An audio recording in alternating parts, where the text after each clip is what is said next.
여러분 집의 문에는 도어락이 설치돼 있으신가요? 아니면 아직 열쇠를 사용 중이신가요? 한 번이라도 디지털 도어락을 써본 사람이라면 굉장히 편리하다고 느끼셨을 겁니다. 그런데 이 쉽고 간편한 도어락을 유럽에서는 쓰는 집이 거의 없다고 하는데요. 대체 왜 이 좋은 걸 안 쓰는 걸까요? 지금부터 그 이유를 알아보겠습니다. 유럽으로 해외여행을 가본 사람들이라면 숙소 직원이 건네주는 묵직한 열쇠 꾸러미를 보고 놀란 경험이 한 번쯤 있을 겁니다. 건물을 들어갈 때 공동연관 열쇠가 있어야 하고 집 안으로 들어갈 때 각 방으로 들어갈 때도 열쇠가 필요합니다. 심지어 엘리베이터에 열쇠가 있는 곳도 있죠. 유럽인들은 기본적인 서너 개의 집 열쇠 외에 우편함과 지하창고, 주차장과 자동차, 사무실까지 합치면 보통 10개 정도의 열쇠를 가지고 다닌다고 합니다. 만약 여행 중에 이 열쇠를 잃어버린다면 아무 곳에도 들어갈 수 없음은 물론이고 기본 100유로 가량의 거금을 들여 열쇠 수리공을 불러야 합니다. 주말이라면 추가 요금까지 내야 하죠. 잃어버린 열쇠 중 공동연관 열쇠가 있다면 상황은 더 암울해집니다. 분실한 열쇠로 인한 도난을 방지하기 위해서 건물 내 모든 세대의 열쇠를 새로 바꿔줘야 하기 때문이죠. 오죽하면 집보험에 열쇠 보험이 따로 있을까요? 유럽에서는 열쇠가 금보다 더 비싸다는 말이 괜히 나온 게 아닌 것 같죠. 이쯤 되면 당연히 의문이 생길 수밖에 없습니다. 디지털 도어락을 쓰면 집에 드나들 때마다 불편함을 겪을 필요도 없고 열쇠 분실로 걱정할 일도 없어지는데 대체 이 편리한 걸 왜 안 쓰는 거야? 혹시 미국 총기처럼 열쇠 생산 업체의 힘이 막강해서 도어락으로 교체를 하지 못하고 있는 것은 아닌가? 라는 의심을 해봤지만 그런 이유는 아니었습니다. 혁신적이고 편리한 물품이 나오면 입소문을 타고 순식간에 사용자가 늘어나는 우리나라와는 달리 유럽에서는 과거로부터 오랫동안 내려온 것은 잘 바꾸지 않으려는 성향이 있습니다.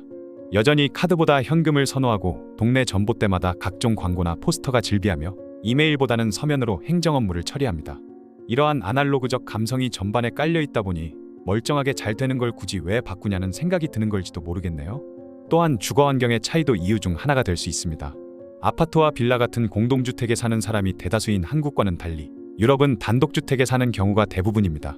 자연적으로 현관문이 빗물에 노출될 수밖에 없다 보니 전자장치인 도어락은 고장이 자주 나게 되는 것이죠.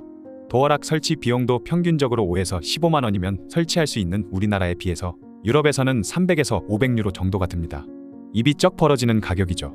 게다가 유럽은 우리나라처럼 다양한 제품의 할부제가 보편화되어 있는 것도 아니라서 이런 고가의 상품을 선뜻 구매하기가 쉽지 않습니다. 그리고 유럽의 많은 집들은 오래전에 지어진 집들이 많죠. 그래서 기존에 있는 구조물을 훼손하지 않고 사용하는 걸 더 선호하며 오래된 건물이기에 굳이 그곳을 훼손하면서까지 추가로 설치할 이유도 없는 것입니다.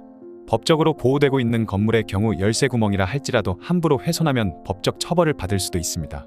지금까지 유럽만을 예로 들었지만 가까운 일본과 대만의 경우를 봐도 지진이나 화재 등 비상상황 시 오작동으로 인해 위험한 상황에 처하게 될 수 있다는 두려움이 커서 대부분의 가정이 열쇠를 쓴다고 합니다.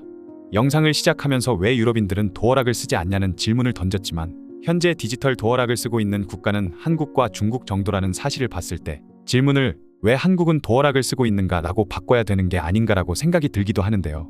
한국은 97년도에 일본의 디지털 잠금 기술을 배워와서 게이트맨이라는 회사가 세계 최초 디지털 도어락을 출시했습니다. 도어락의 디지털 기술을 우려한 유럽, 미국과는 달리 한국은 오히려 디지털을 신뢰했기 때문에 빠른 속도로 확산이 되었는데요. 중국도 예전에 드라마 별에서 온 그대가 방영하고 난 이후부터 디지털 도어락 사용이 급증했다고 합니다. 여담으로 혹시 도어락에 있는 기능이지만 사람들이 잘 모르고 있는 허수 기능에 대해서 알고 계시나요?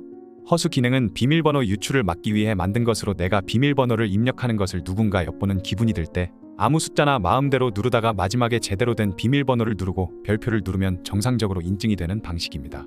또 숫자 패드에 지문이나 손자국이 남는 게 꺼림직하신 분들도 허수 기능을 쓰게 되면 숫자 패드에 골고루 손자국이 생기니 누군가 손자국으로 비밀번호를 유추하는 것을 사전에 방지할 수 있을 것 같네요.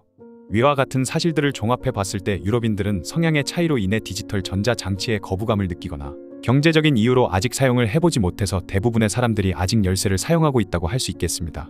어떤 것이 정답이라고 할 수는 없는 문제지만 한국인들이 봤을 때는 쉽고 편리한 디지털 도어락을 두고 이런 아날로그적인 방식을 사용하는 것에 조금 답답함을 느낄 수도 있다는 생각이 드네요.